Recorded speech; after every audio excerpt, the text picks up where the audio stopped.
Are Americans ready for freedom? Join Richard Ebeling and me in this week's segment of the Libertarian Angle as we examine that question.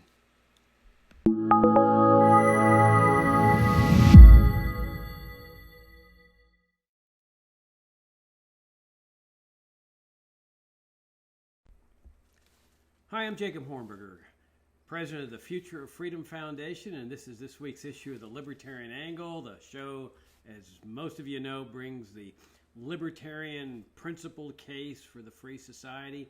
And I'm joined as I am every week by my co-host, Richard Ebeling, who teaches economics at the Citadel. Richard, good to see you again in these somewhat auspicious times. It's good to be back with you and our viewers and listeners, and to be reminded of the ancient Chinese curse, particularly since where the virus seems to have originated from. May you live in interesting times. That's a Chinese curse. May you live in interesting times. Yeah, and we're definitely doing that. And if you're new to the Future of Freedom Foundation and you're just kind of getting acquainted with us, come and visit us at fff.org, where we have 30 years worth of principled articles, videos, presentations, conferences, and you can get a real good sense of how to make the principled case for liberty. And subscribe to our YouTube channel. Okay, Richard, I thought we would discuss a really fascinating part of this whole coronavirus crisis, which is the gun issue, because they're talking about whether they should have the authority, the state, to close gun stores, whether gun stores are essential. And meantime, gun sales are soaring. I mean, people are rushing to gun stores. But before we do that, okay, before the show started, you and I were having an interesting conversation, and you were sharing with me some of the perspectives that you were gaining from using this time at home to catch up on some major classical liberal books. Why don't you share some of those thoughts with our viewers? Okay, that's an interesting point. So I was telling Jacob, leading up to us beginning the video today, that I'm teaching online because the classes are not meeting, obviously, so that's work. But yeah, I do have a little bit of spare time. And I've been reading some of the older books by classical liberal libertarians, very much limited government conservatives from earlier decades. And I was mentioning to Jacob at least two examples of this. One of this is a rather good book by a man named Felix Morley, and a book of his that came out in 1949 called Power in the People, a strong defense of individual liberty, free markets, and constitutional limited government. And then another one that I was rereading recently was by John T. Flynn. Again, another very much free market oriented, limited government liberal, very much an anti-New Dealer from the 1930s and 40s. And his book is from 1955, if I remember correctly, called The Decline of the American Republic. And the thing that kind of struck me in reading these older defenses and justifications and rebuttals of the collectivist ideas of those times, the late 1940s, the middle of the 1950s, is that obviously central to them was, of course, the emerging threat of global communism because of the Soviet Union and in the aftermath of the Second World War and so on. But the general thrust of them is to, let me mention a few of them. One of them is the constitutional importance of federalism, that the Founding Fathers wanted to divide government, not only in terms of the presidency, the Congress, the judiciary at the federal level, but division of power across the country. There is the federal or national government in Washington, D.C. There are the state governments and the local governments. And the idea was by dividing power and dispersing power and decentralizing power, you prevent the possibility of concentrating despotism, because other parts of the government could check and balance them. But in addition was the idea that you want the spontaneity and the diversity and the possibility of experimentation of different levels of government. And in addition to that, the closer the government are to the people, the more people have both a motive and an interest to be seeing that governments don't do things that might be harmful to their liberty and their prosperity. The other thing is that how much they viewed at that time, what were much closer to them in history, the New Deal shifts in American domestic policy. They were adamantly opposed to socialized medicine. They were highly critical already of the danger of the paternalism in Social Security, um, as well as the possibility that it was basically a Ponzi scheme that eventually would go bust. Well, hello. Uh, and that this undermined the senses among the people of self-responsibility and the power and incentives of markets to solve the issues of retirement and healthcare and so on. And they said things that was taken for granted then, that this was paternalistic political control and a form of socialism, and socialism meaning something very pejorative. Uh, and then, of course, one other factor is that uh, the cultural shift. And I'm making a statement of historical fact. I'm not making a value judgment. I'm making a statement of the change in how the defenders of freedom back then more frequently made the case for liberty than for now. Because people have different philosophic and theological views, obviously, even on the classical liberal and libertarian side.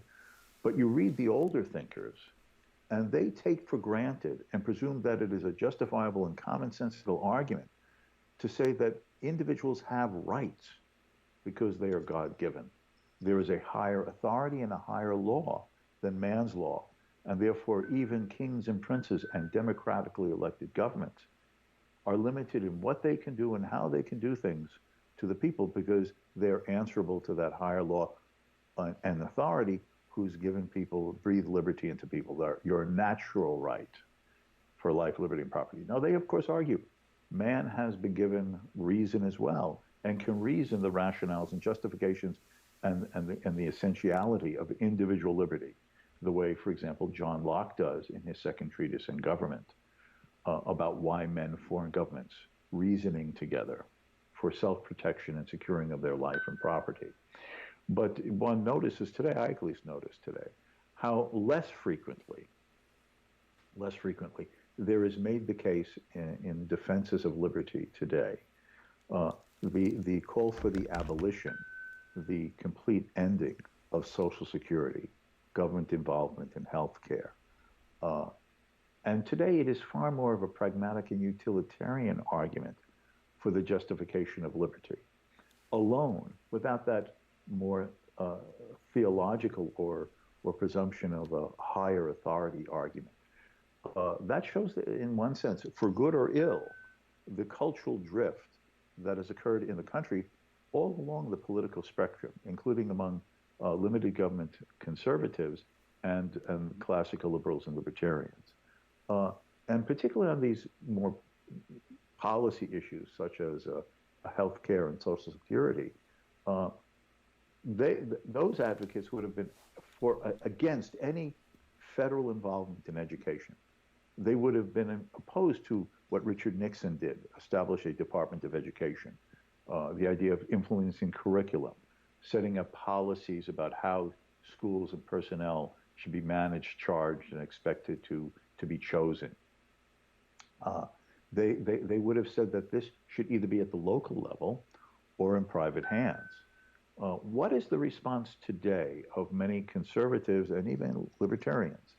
Is it calling for the abolition of the Department of Education outright? Is it calling for the reduction or even the repeal of local government education? No.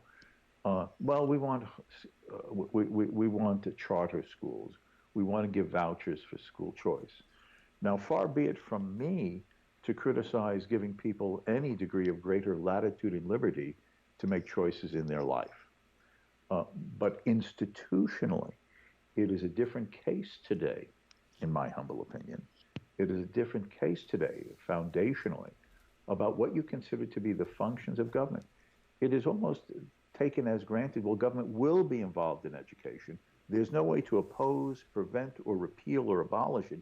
So how do we create within that structure degrees of flexibility of some people being able to make choices within the general overarching framework of government schooling? Most of those others would have been more critical and even opposing of this, or at least expecting schooling to be totally and absolutely at the local level where parents have much more say, even in the local government school, than has certainly become the case today.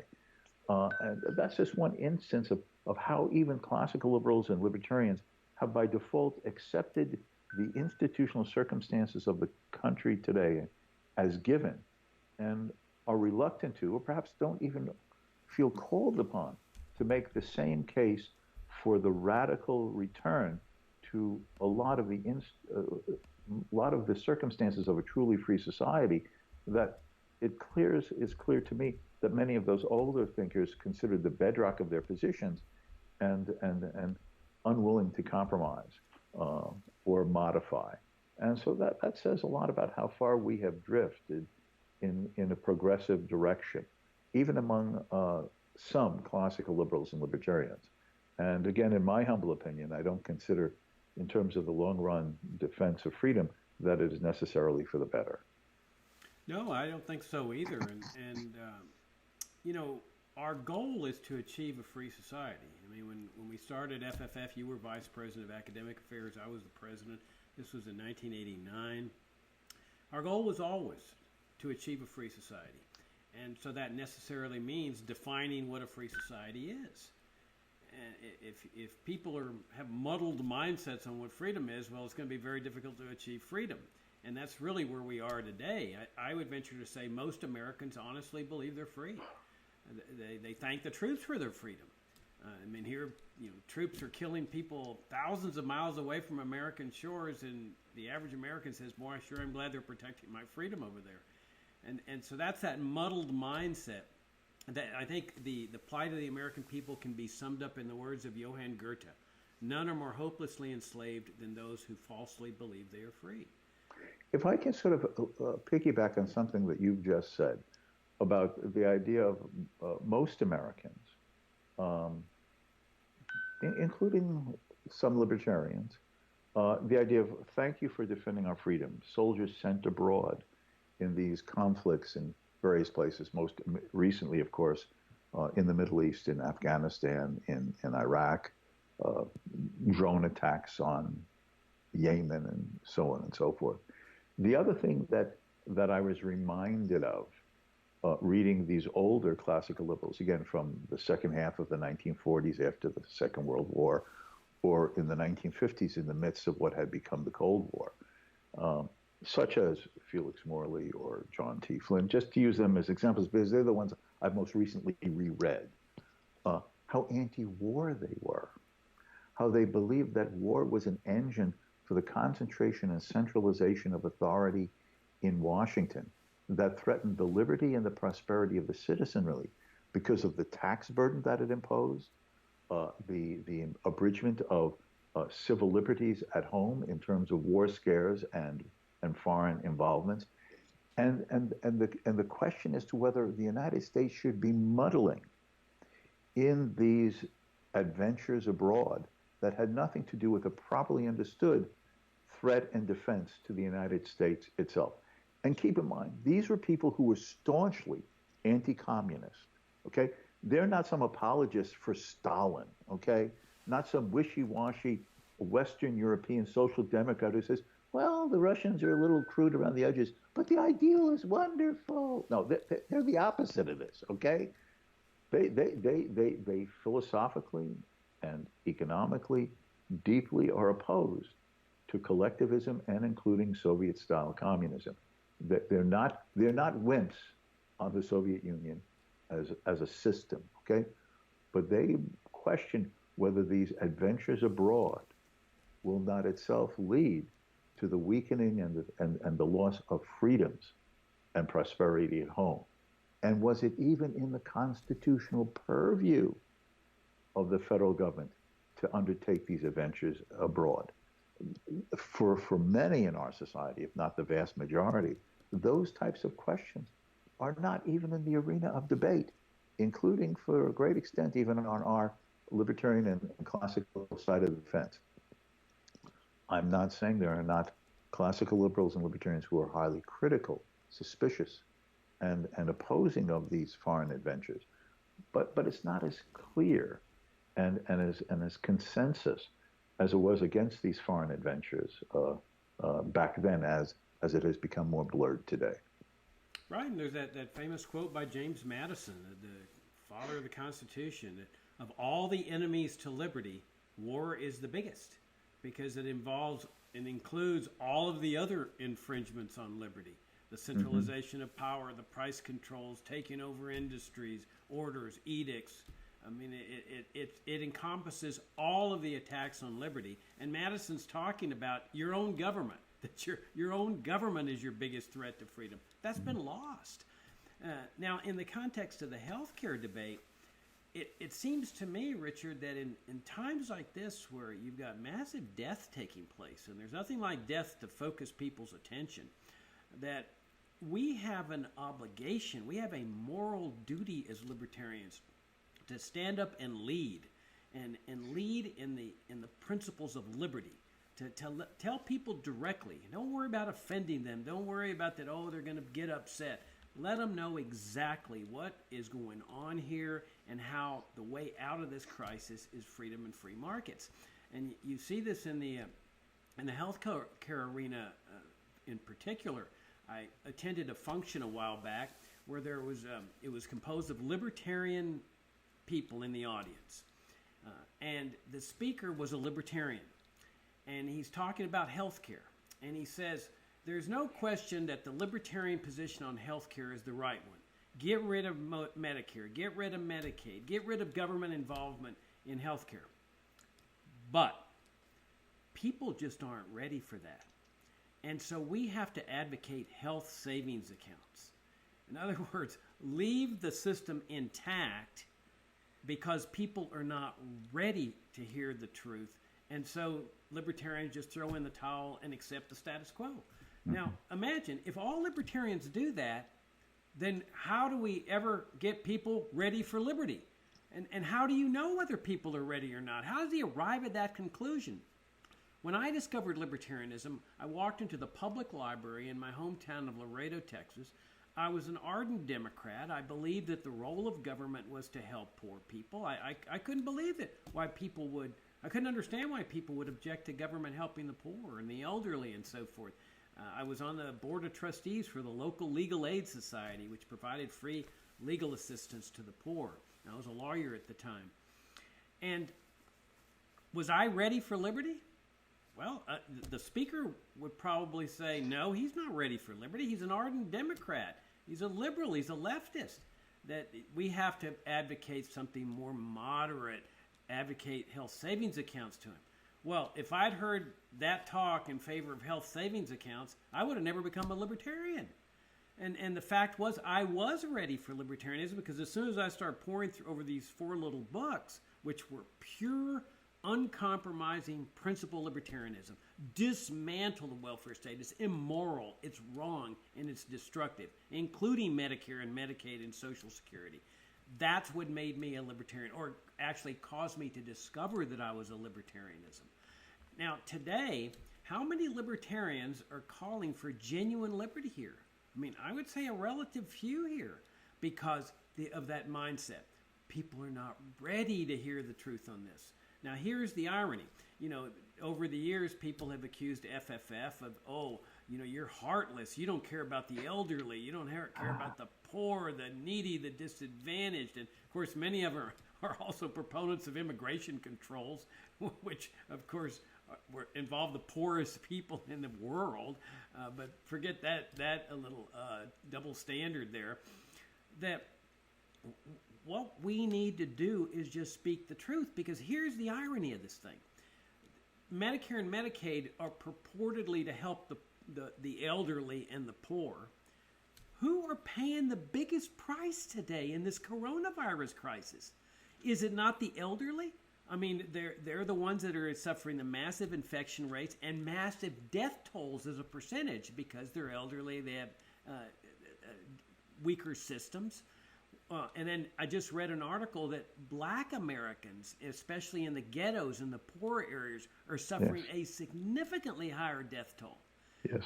So now, who is the defender of the elderly and the poor? Those of us that have been saying this is a bad system, or those that say people aren't ready for it, we have to just give them what they want to hear. And now let me wrap this up by saying that I just wrote an article about what's happening in England. The British government realized that they had called for a lockdown. All these seniors, 1.5 million seniors, could not leave their homes. They had no way to get their groceries and their medicines. And they were frightened. They didn't know what they were going to do. So the government asked for 250,000 volunteers of younger people. Take a wild guess at how many they got.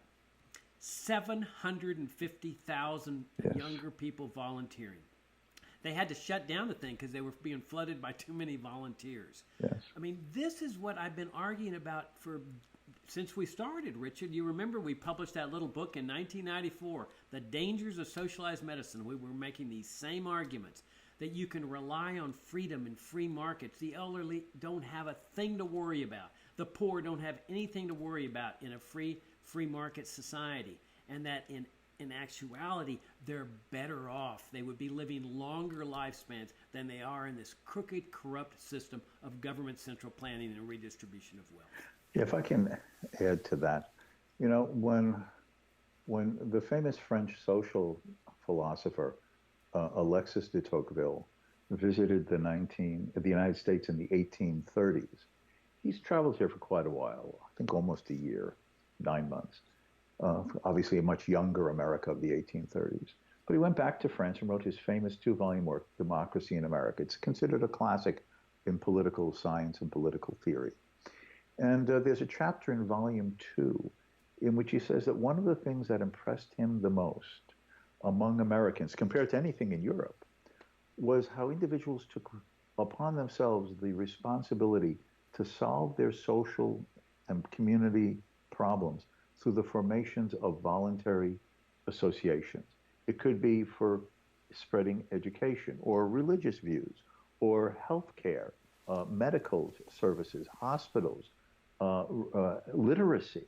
But all of these, he said that every time an issue comes up, Americans form themselves into private associations and then become a force to change things in what they consider good directions. And he says this is one of the most important phenomena that he would ask Europeans to think about and want to emulate that the Americans do. In other words, what he was talking about is the power of the institutions and the associations of civil society.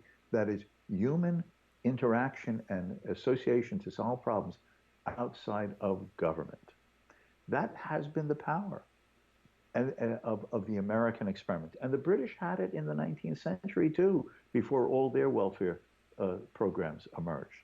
But if I can just add also something you said, that, you know, those who say, well, people aren't ready for a totally free society.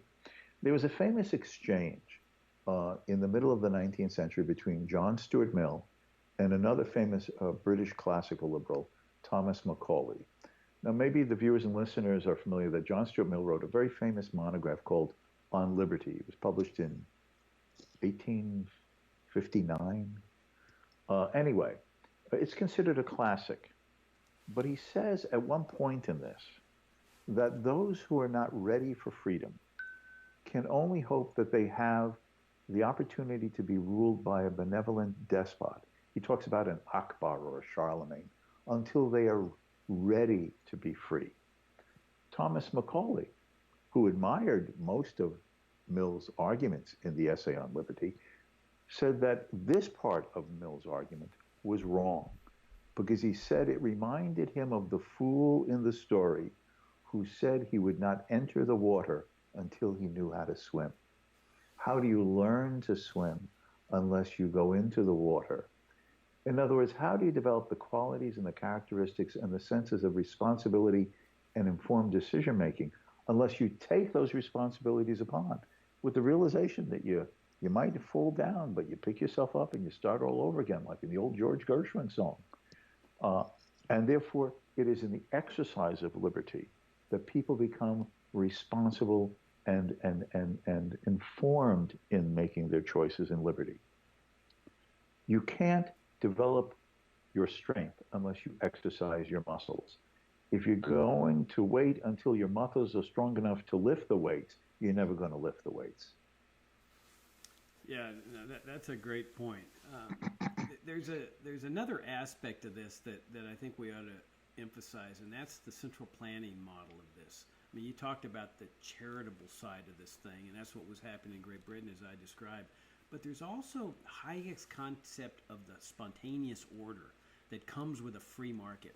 That when you've got a system of central planning, which is clearly what we have the Centers for Disease Control and Prevention, the FDA, everybody's looking to Washington and to state governments for direction, control. You have mandates, orders. They need something produced. They order General Motors to do it. They draw on this old decrepit Cold War law from the Korean War as authority to do this. And as the Austrian School of Economics has pointed out, this system of central planning is inherently defective because the people that are doing the planning, they don't have the knowledge and expertise to deal in a top-down fashion with this complex, rapidly moving pandemic. It just cannot be done. Hayek called it the fatal conceit of the planner. Now, opposite to that is a free market where there's no role for government at all. And you've got, instead of relying on the planner and what exists in the minds of the planner or a team of scientists or healthcare providers, you've got millions of people that are all just doing their own individual effort, coordinating their efforts with others, that comes up with this fantastic result that nobody even foresaw, that the planner could never foresee. And an example of this is in the New York Times this morning. Now, it's just a small little anecdote, but it gives you a hint of what life would be like if we were addressing this crisis with just a total free market society, with no government shortages, government chaos, and so forth. The head of Dogfish Head Brewery, a guy named, I think, Sam Calgione, has a video op-ed in the New York Times, and it's fascinating. He says that, okay, they were brewing beer, and he realized that they were running out of hand sanitizer at the hospitals. So he thought for a moment and says, I might have the ingredients for hand sanitizer. So he looks at his alcohol that he uses for brewing beer, and he says, I think we can convert this to hand sanitizer. And so he does that. He converts part of his operations to the production of hand sanitizers. Does he do this because out of the goodness of his heart? Well, partly, I imagine. I mean, he saw the need for this. He's cooperating, but does he do it for free? Oh, no. He makes it very clear in the op-ed. He's charging for it. And presumably he's even making a profit. And his explanation, I got a payroll to meet. I got expenses here. I've got to do this. In the meantime, he is furnishing hand sanitizer to these hospitals, and the people there are so in gratitude. They're so thankful for this guy doing this. And then what's he doing with the profits? Well, he could have plowed them back in the firm. He could have paid it out in dividends to the stockholders. He's donating the profits to a fund to help people in the hospitality industry who have lost their jobs because of the crisis. I mean, so here's one tiny instance. Do you think a planner would have come up with this idea of having a brewery come up and make hand sanitizers? They're not even in the healthcare business. And then the op-ed down below it, they had a little written commentaries that this isn't the only instance of where this is happening. There's companies that are making masks out of baseball uniforms. I mean, what planner is going to think of something like that? And it gives you a little bit of a hint of what Hayek's talking about, and then a total free market. All these people are doing their own little thing and bringing about a result that is fantastic that no planner could ever conceive of. Yeah, the thing is, if I may give myself a plug, a few weeks ago I wrote an article that could be found on the FFF website called Leaving People Alone is the Best Way to Beat Coronavirus. And I was hammering away at the very concepts and principles that if the old adage is correct, 2 heads are better than 1, well, what would be better than 7.7 billion heads, that is the world's population, to be set free singularly or in these voluntary associations in enterprises, educational and research institutions, someone just in their garage, that image of the guy who comes up with something in his garage, or finds a way to modify what he normally would be producing in a different way, to set all these minds free in multiple directions at the same time to find solutions and answers to various aspects and sides to this health crisis. I should also mention one other thing apropos to the example you gave about the brewer who starts then transitioning into hand sanitizers because of usable ingredients. There was one of these people who did this at another alcohol brewery location, who the FDA tried to shut down. Why? Because he was not including an ingredient in it that they considered essential as a health device for those who would drink it. Well, am I really going too far that you don't need to have a degree in rocket science to know that you put a hand sanitizer on your hands and not drink it down your throat? But maybe I'm going out on a limb here. I'm just a wild and crazy guy. But I mean, what?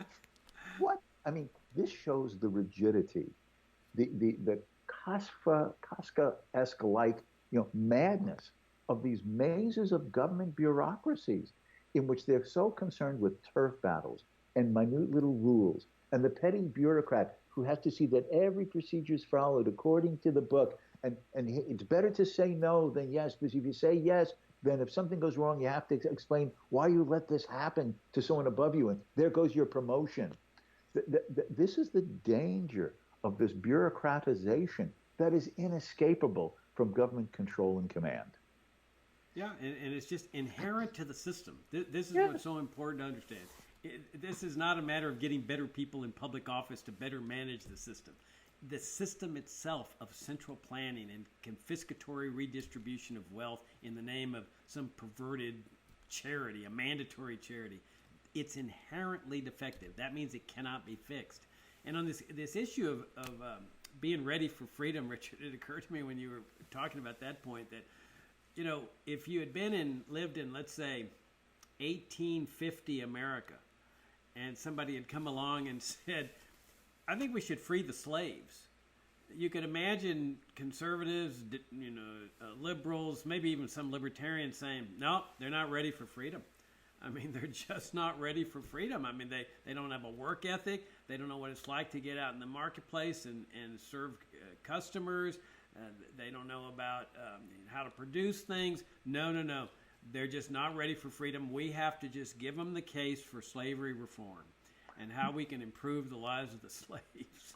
You're saying imagine. I have read, I'm not an expert scholar on it, but out of my interest in the arguments for liberty in the 19th century, I have read a good number of the writings by anti-slavery proponents in the years before the American Civil War. And before 1834, when slavery ended in the British Empire, the arguments against slavery among many of the British advocates of abolitionism. And you find a wide diversity of views. Now, some are the radicals. It's immoral, it's unjust, it is inherently a violation of every human being's right to their own life and liberty. Many of them were Christian. That is given by God, and no man should enslave another, because we're all the children of God. Okay, then you have other advocates of abolitionism who accept those premises philosophically, but you say, but these people have been in slavery a long time. This is not a joke. They were arguing, how do we transition into it? Well, the children of an existing slave would be given their freedom, but the parent would have a longer transition to being free. Or, what do we do with them when they're free? Maybe it's a back to Africa movement. And this is not a joke. In the 1850s, an abolitionist movement funded. It had Abraham Lincoln's support. This was obviously before the Civil War, before he was president, and resulted in the establishment of the West African country of Liberia, which freed blacks were financed to go and establish themselves there. That has created a huge cultural crisis there that continues today. The American-based blacks who went there in the 1850s and 1860s, who, in spite of slavery, ended up being more educated and more, self-responsible. A class system between the descendants of those versus the descendants of the original tribes there. That's a separate problem. But there was this idea they're not ready for freedom. And then the issue is, well, yeah, they should be free, but those slave owners, however immoral that might seem, they paid good money. How are they going to transition to a non-slave economy? We have to sort of ease into it. I mean, now these are all decent human beings who sincerely are shocked and morally aggravated within themselves that slavery as an institution exists. They are horrified as a human being of the immorality of it, but they don't know what to do. And we're talking about the 1820s, the 1830s, the 1840s, the 1850s. And so you have some like Lloyd Garrison, William Lloyd Garrison, the escaped slave Frederick Douglass, who was a brilliant, self-educated, free man by his escape. Uh, Many others, but who sincerely, but except for a few of them, they don't know what to do. It's there, it exists. Ending it will have negative consequences, and how will the freed slaves survive if they haven't been educated into liberty? So that was it. Now we take for granted you just end slavery and you give guy your freedom, and if he has some problems, you try to be a good person and help him out to find his way. It's like new immigrants came to America. They didn't know the language. They didn't know the culture. There were no government programs in the 19th century. So what did you do? They first were given a helping hand by people from the same old country who had preceded them. Help them find a place to stay. Help them to learn the street smarts of what American life is like in Boston or New York or Philadelphia, okay, where they're first landing. Helping them get their first job. And then they're on their own. Okay, that's how these waves of immigrants were solved without government aid, support, or redistribution of wealth. And that was the thinking by the radical abolitionists. You just give these people their freedom. They're human beings who will have inherently the ability to be self-responsible. And if they're having some wobbly first starts, men of goodwill will assist them to become truly self-responsible in their liberty now to handle their circumstances. But unfortunately, that was few and far between. And it's the same thing today. We can't end these systems. How are people going to take care of themselves? How will people know how to pick a school for their kid? I mean, there was on Babylon Bee, which is a conservative satire site, the conservative version of The Onion. They had one. Parents are upset having to take responsibility for educating their own kids. When will government schools open again? Now, but they also had another one, which was the flip side of that. Public school teachers demand the opening of public schools as soon as possible before students become self-thinking. No, your point about slavery is very interesting because you see, the day the Civil War ends, the button is pushed. You know how we often hear that, oh, would you push a button that would end these social welfare programs? Yeah. Oh, my gosh, you heartless creature. You would put all these people dying in the streets. Well, the day the Civil War ends, that button is pushed, and slavery is ended. Over. No gradualism at all. And it showed you how resilient God has made human beings. Immediately, blacks started opening up businesses. They started prospering. That was one of the reasons for Jim Crow laws, because bigoted whites hated the fact that these blacks were out competing them. There's a fascinating series on Netflix right now that I'm watching as part of my homeboundedness about Madam Walker.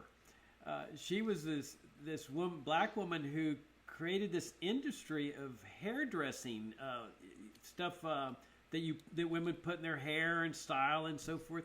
She became a multi-millionaire. Yes. And in the late 1800s, she ended up, as a matter of fact, owning a mansion right next to the Fee Mansion where you and I used to work. Yes. I used to pass that all the time.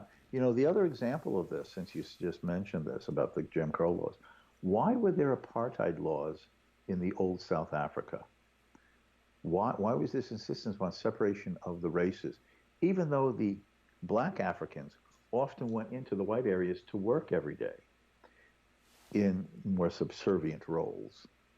Because white farmers had early on found that their black farming competitors could produce and more cost efficiently farm. And therefore you want to exclude black farmers to the less fertile parts of the country so as not to threaten the competitive artificial advantage of the white farmers. The same thing applied to the professions. What if you allow these black Africans to pursue professional careers and they turn out to be more successful, having greater expertise, more willing to compete price-wise than their white rivals? It isn't that there's some naturalness in keeping the races apart. If it was true that what these bigots said, that it's inherent that whites and blacks don't want to associate, then why do you have to have laws preventing the association? Right. It would not happen. Right. It's precisely because people naturally find common ground across race, across ethnicity, across language, across cultures, and then end up blending them in ways that don't lose original important things that people value, but add and complement through this mixing. The image of the American melting pot. And so it is freedom that gives people immediately the chance to demonstrate all their potentials that are already in them. And then the associations strengthen everyone. Yeah, if the state of Alabama was going to naturally end up segregated, you wouldn't have needed laws requiring people to segregate. So, Richard, we never got around talking to the gun issue. This was equally important. And the value of it was precisely because it was spontaneous. Right. It wasn't planned. Right. All right, so we greatly enjoyed the show. Thanks for tuning in. And again, subscribe to our YouTube channel. Come to FFF.org. Keep in mind that you're dealing here with a foundation that's going to speak the truth. We've done that for 30 years. We know we've offended people. We know that people are out there that's scared to death of liberty and free markets. There's nothing to be scared of. Freedom brings the best of everything. It's the best thing that could ever happen to this country, and you can rest assured that we will continue advancing it. So, Richard, enjoy the show, and I'll see you next week. Until next time.